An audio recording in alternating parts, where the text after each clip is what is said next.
सार्वत्रिक लोकसभा निवडणुकीत महाराष्ट्रात भाजपला मोठा धक्का बसला।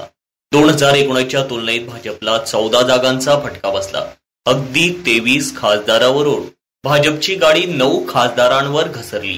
महाराष्ट्रात भाजपच्या दारुण पराभवानंतर देवेंद्र फडणवीस यांनी पत्रकार परिषद घेतली। यावेळी त्यांनी विविध मुद्द्यांवर भाष्य केले। कमी जागा मिळाल्या, परंतु आम्हाला जनतेने नाकारले नाही। महाविकास आघाडीपेक्षा आम्हाला निश्चित कमी जागा मिळाल्या, पण मतांच्या तुलनेत आम्ही केवळ अर्धा टक्के पाठीमागे आहोत, अशी प्रतिक्रिया देत महाराष्ट्र भाजपच्या पराभवाचे लंगडे स्पष्टीकरण देवेंद्र फडणवीस यांनी दिले। त्याचवेळी सरकारमधून मला मोकळे करावे, जेणेकरून संघटनेसाठी काम करण्याला वेळ मिळेल।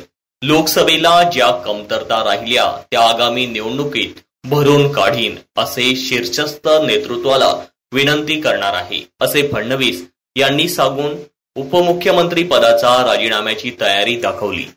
विश्लेषणाची बैठक आमच्या निवडणूक व्यवस्थापन समिती झाली। त्या बैठकीमध्ये 2 तास माननीय देवेंद्रजी आणि आम्ही सर्वांनी चर्चा केल्यावर जे काय आम्ही चिंतन करणार आहोत, जे काय आम्ही केलं आहे, त्यातून आम्ही पुढे जाणार आहोत आणि पुढच्या काळामध्ये